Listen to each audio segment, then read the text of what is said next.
നമ്മുടെ നാട് ഒരു ദുരന്തത്തെ അതിജീവിക്കുവാൻ ശ്രമിക്കുമ്പോൾ ഇങ്ങനെ രാഷ്ട്രീയം പറയുവാൻ നിങ്ങൾക്ക് നാണമില്ലേ? നിങ്ങൾ ഈ സംസ്ഥാനത്തിനെതിരാണോ? നിങ്ങൾ കേരള വിരുദ്ധരാണോ? ഇതിലൊരൊറ്റ ചോദ്യം പോലും ഇന്ന് ഉയർന്നതല്ല.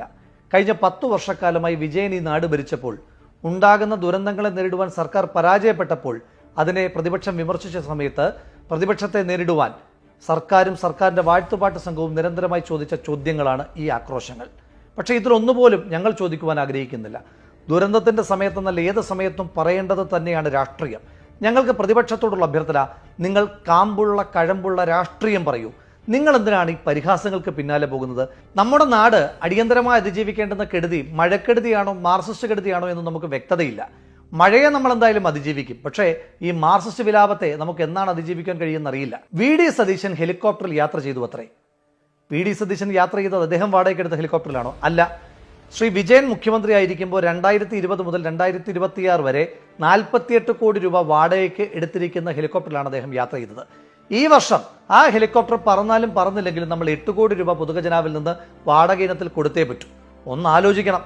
40-50 കോടി രൂപയ്ക്ക് പുതിയ ഹെലികോപ്റ്റർ കിട്ടുമ്പോഴാണ് 6 വർഷത്തേക്കിന് 48 കോടി രൂപ വാടകയ്ക്ക് എടുത്തിട്ട് വിജയൻ ഈ ദൂർത്ത് ജനങ്ങളുടെ മുകളിൽ അടിച്ചേൽപ്പിച്ചിരിക്കുന്നത്. ഈ ഹെലികോപ്റ്റർ കരാറിന്റെ പ്രത്യേകത, പറന്നാലും പറന്നില്ലെങ്കിലും ഒരു മാസം ഏതാണ്ട് 1 കോടി രൂപയ്ക്കടുത്ത് ചെലവ് വരും.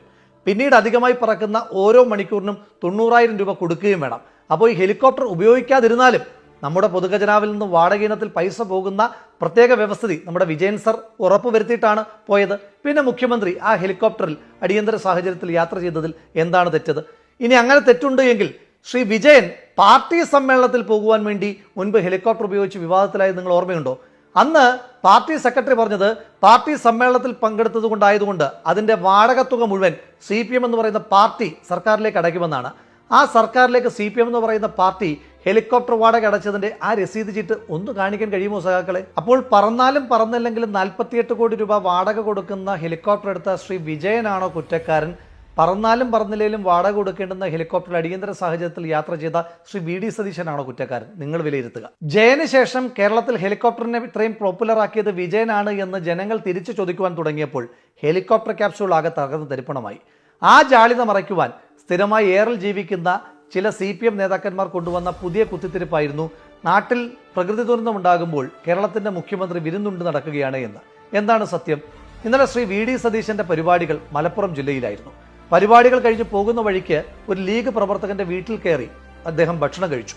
ഒരാൾ എൻ്റെ വീട്ടിലേക്ക് വരുമ്പോൾ എന്ത് ഭക്ഷണം കൊടുക്കണമെന്നുള്ളത് എൻ്റെ ഇഷ്ടവും എൻ്റെ ഔചിത്യവുമാണ്. അത് വന്നു കയറുന്ന ആൾ തീരുമാനിക്കുന്നതല്ല. അപ്പോൾ അദ്ദേഹം കൊടുത്ത ഭക്ഷണത്തെ ഇവർക്ക് വിരുന്നായിട്ടാണ് തോന്നിയത്. CPM നേതാക്കന്മാർ ഉന്നയിക്കുന്ന ഈ വിമർശനത്തെ നമ്മളും ഏറ്റെടുക്കുമായിരുന്നു. അതിനെ ഈ നാട് കഴമ്പുള്ളതായി കാണുമായിരുന്നു. ഈ പ്രകൃതി ദുരന്തം ഉണ്ടാകുന്ന സമയത്ത് സംസ്ഥാന സർക്കാർ ഒരു വിരുന്ന് സംഘടിപ്പിച്ചതാണ് എങ്കിൽ.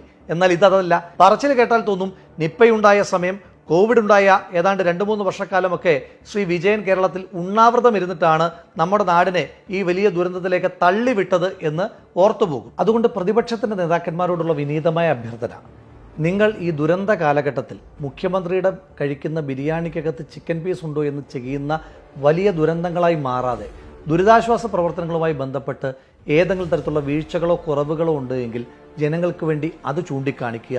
അപ്പോൾ ജനങ്ങൾ കൈയടിക്കും, സർക്കാർ ആവശ്യമായ തിരുത്തലുകളും വരുത്തും. ഇനി ദുരിതാശ്വാസ പ്രവർത്തനവുമായി ബന്ധപ്പെട്ട് ഈ സംസ്ഥാന സർക്കാരിൻ്റെ പ്രവർത്തനങ്ങളെ നിങ്ങൾക്ക് എന്തെങ്കിലും വിമർശിക്കുവാനുണ്ടോ? ഇല്ല എന്ന് തന്നെയാണ് മറുപടി. മഴ പെയ്ത് ദുരന്തമുണ്ടായാൽ മാത്രം ദുരിതാശ്വാസത്തെപ്പറ്റി ചിന്തിച്ചിരുന്ന വിജയൻ്റെ ദുരന്ത സർക്കാരിൽ നിന്ന് മാനത്ത് മഴക്കാറ് കാണുന്നതിന് മുൻപ് തന്നെ ദുരിതാശ്വാസ പ്രവർത്തനങ്ങളെ ഏകോപിപ്പിക്കുന്ന UDF സർക്കാരിലേക്കുള്ള ദൂരം വളരെ വലുതാണ്. ശ്രീ വി.ഡി. സതീശൻ കേരളത്തിൻ്റെ മുഖ്യമന്ത്രിയോടൊപ്പം തന്നെ ഡിസാസ്റ്റർ മാനേജ്മെൻറ്റ് ചുമതലയുള്ള മന്ത്രിയായും ശ്രീ A.P. അനിൽകുമാർ കേരളത്തിൻ്റെ റവന്യൂ വകുപ്പ് മന്ത്രിയുമായി ചുമതല ഏറ്റെടുത്തതിന് ശേഷം ആദ്യമായി അവർ ഒരുമിച്ച് നടത്തിയ മീറ്റിംഗ് കേരളത്തിൽ വരാൻ പോകുന്ന എല്ലാ കാലവർഷക്കെടുതികളെയും അതിജീവിക്കുവാൻ ആവശ്യമായി കേരളത്തെ എക്യുപ്പ് ചെയ്യുക എന്നുള്ളതിനു വേണ്ടിയിട്ടുള്ള സജ്ജീകരണങ്ങൾ തന്നെയായിരുന്നു. അതുകൊണ്ടാണ് കേന്ദ്രത്തിൽ നിന്ന് കൃത്യമായ മുന്നറിയിപ്പുകൾ കിട്ടാതിരുന്നിട്ട് കൂടി 31-ാം തീയതി പെയ്ത മഴയ്ക്ക് 29-ാം തീയതി തന്നെ സംസ്ഥാന സർക്കാരിന് തയ്യാറെടുപ്പുകൾ തുടങ്ങുവാൻ കഴിഞ്ഞത്. 29-ാം തീയതി തന്നെ റവന്യൂ മന്ത്രിയുടെ നേതൃത്വത്തിൽ 14 ജില്ലാ കളക്ടർമാരുടെയും പ്രത്യേകമായിട്ടുള്ള മീറ്റിംഗുകൾ നടത്തിയിരുന്നു. അതോടൊപ്പം തന്നെ ജില്ലകളുടെ ചുമതലയുള്ള മന്ത്രിമാരോട് അടിയന്തരമായ സാഹചര്യങ്ങളിൽ അവിടെ ക്യാമ്പ് ചെയ്ത് പ്രവർത്തിക്കുവാൻ ആവശ്യമായിട്ടുള്ള നിർദ്ദേശങ്ങളും റവന്യൂ വകുപ്പ് മന്ത്രി ശ്രീ എ പി അനിൽകുമാറും മുഖ്യമന്ത്രി ശ്രീ വി ഡി സതീശൻ കൊടുത്തു കഴിഞ്ഞിരുന്നു. ജൂലൈ 20 മുൻപ് തന്നെ ഓറഞ്ച് ബുക്കിൽ പറഞ്ഞിരിക്കുന്ന മുഴുവൻ പ്രോട്ടോക്കോളുകളും കൃത്യമായി പാലിക്കപ്പെട്ടു എന്ന് കേരളത്തിന്റെ മുഖ്യമന്ത്രി ശ്രീ വി ഡി സതീശൻ, റവന്യൂ വകുപ്പ് മന്ത്രി ശ്രീ എ പി അനിൽകുമാറും മുഴുവൻ ഉദ്യോഗസ്ഥന്മാരുമായി നടത്തിയ മീറ്റിംഗിന്റെ ഭാഗമായി ഉറപ്പുവരുത്തിയിരുന്നു. 31-ാം തീയതി മഴ ശക്തമാകുന്നതിന് മുൻപ് തന്നെ റവന്യൂ വകുപ്പ് മന്ത്രിയുടെ നേതൃത്വത്തിൽ 14 ജില്ലാ കളക്ടർമാരുമായി അടിയന്തര മീറ്റിംഗ് നടത്തി. ആ മീറ്റിംഗിന്റെ പ്രത്യേകത, മീറ്റിംഗ് 11 മണിക്ക് നടക്കുന്ന സമയത്ത് തന്നെ അതാത് ജില്ലകളുടെ ചുമതലയുള്ള മന്ത്രിമാർ, പത്തനംതിട്ടയിൽ ശ്രീ പി സി വിഷ്ണുനാഥും ഇടുക്കിയിൽ അനൂപ് ജേക്കബും അടക്കമുള്ള ആളുകൾ നേരിട്ടെത്തി ക്യാമ്പ് ചെയ്തിരുന്നു. അതോടൊപ്പം തന്നെ ജനപ്രതിനിധികൾ അവർ ഈ ദുരിതാശ്വാസ പ്രവർത്തനങ്ങളുടെ ഏകോപന ചുമതല ഏറ്റെടുത്തിരിക്കുന്നു. ഈ സംസ്ഥാന സർക്കാർ അടിയന്തരമായ സാഹചര്യങ്ങളെ നേരിടുവാൻ വേണ്ടി എല്ലാ ജില്ലാ കളക്ടർമാർക്കും മുൻ സർക്കാരുകളിൽ നിന്ന് വ്യത്യസ്തമായി 3 കോടി രൂപ അനുവദിച്ചു കഴിഞ്ഞിരിക്കുന്നു. അതോടൊപ്പം തന്നെ കേരളത്തിലെ എല്ലാ പഞ്ചായത്തുകളിലും അടിയന്തര ദുരിതാശ്വാസ പ്രവർത്തനങ്ങൾക്ക് ക്യാമ്പ് തുറക്കുവാൻ വേണ്ടിയിട്ട് 1 ലക്ഷം രൂപ അവരുടെ അക്കൗണ്ടിലേക്ക് മാറ്റി. അവിടെ എക്യുപ്മെന്റ്സ് വാങ്ങുവാൻ വേണ്ടിയിട്ടും പഞ്ചായത്തുകൾക്ക് 1 ലക്ഷം രൂപ വീതം അനുവദിച്ചിട്ടുണ്ട്. നമ്മുടെ ക്ലീനിങ് പ്രോസസ്സ് സംസ്ഥാന സർക്കാർ ആരംഭിച്ചിട്ടുണ്ട്. ഇതിനോടകം തന്നെ വാർഡ് 1-ന് 25,000 മുതൽ 50,000 രൂപ വരെ അനുവദിക്കപ്പെട്ടിട്ടുണ്ട്. അതിൽ കൂടുതൽ ക്ലീനിങ് പ്രോസസ്സിന് ആവശ്യമാണ് എങ്കിൽ 1 ലക്ഷം രൂപ വരെ കൊടുക്കുവാൻ ജില്ലാ കളക്ടർമാർക്ക് ഉത്തരവും സംസ്ഥാന സർക്കാർ കൊടുത്തിട്ടുണ്ട്. ഒന്ന് ആലോചിച്ച് നോക്കുക, ഒരു വെള്ളപ്പൊക്കമുണ്ടായി 2ാമത്തെ ദിവസം നമ്മൾ ചർച്ച ചെയ്തുകൊണ്ടിരിക്കുന്നത് ക്ലീനിങ് പ്രോസസ്സിലേക്കാണ്. അത്ര പ്രൊവാക്റ്റീവായിട്ടാണ് ഈ സംസ്ഥാന സർക്കാർ പ്രവർത്തിച്ചിരിക്കുന്നത്.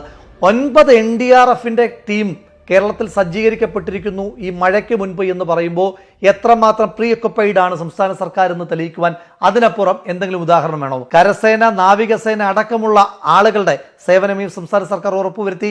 മഴ പെയ്തുകൊണ്ടിരിക്കുമ്പോൾ തന്നെ, മഴ പെയ്തുകൊണ്ട് ശക്തമായിരിക്കുന്ന പ്രദേശങ്ങളിലേക്ക് കേരളത്തിന്റെ സ്വന്തം സ്വകാര്യ നാവികസേനയായ മത്സ്യത്തൊഴിലാളികളെ വിന്യസിക്കുവാനും സംസ്ഥാന സർക്കാരിന് വളരെ വിജയകരമായി തന്നെ കഴിഞ്ഞതുകൊണ്ടാണ് ഈ വലിയ മഴക്കെടുതി ഉണ്ടായിട്ടും അതിന് ആനുപാതികമായിട്ടുള്ള ദുരന്തമുണ്ടാകാതെ നമുക്ക് ഈ നാടിനെ ചേർത്ത് നിർത്തുവാൻ കഴിഞ്ഞത്. ഈ മനുഷ്യരുടെ എല്ലാം അധ്വാനവും ആ അധ്വാനത്തെ എല്ലാം ഏകോപിപ്പിക്കുവാൻ ഇവിടെ കരുത്തുറ്റ ഒരു സർക്കാരുണ്ട് എന്നുള്ള ജനങ്ങളുടെ ആത്മവിശ്വാസവുമാണ്.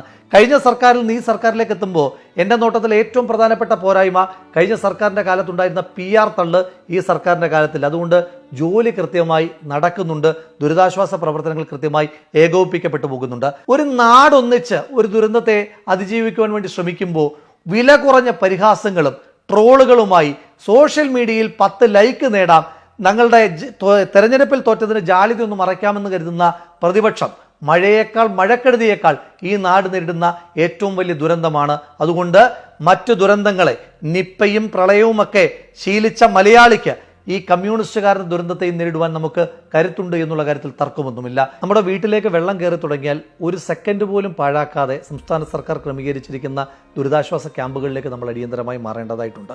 100ഓളം ക്യാമ്പുകളാണ് ഇതിനോടകം സംസ്ഥാന സർക്കാർ ഒരുക്കിയിട്ടുള്ളത്. കൂടുതൽ ക്യാമ്പുകൾ ഓപ്പൺ ചെയ്യുവാൻ പഞ്ചായത്തുകൾക്ക് പണം വകയിരുത്തിയിട്ടുണ്ട്.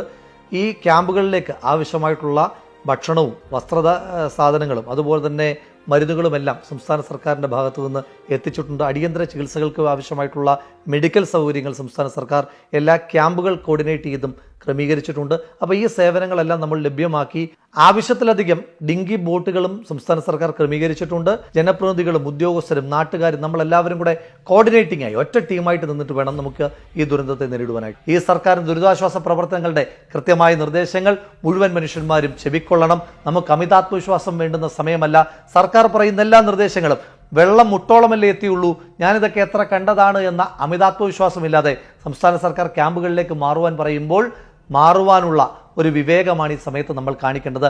നമ്മൾ ഒന്നിച്ച് ഒറ്റക്കെട്ടായി ഇറങ്ങി ഈ ദുരന്തത്തെ അതിജീവിക്കുക തന്നെ ചെയ്യും.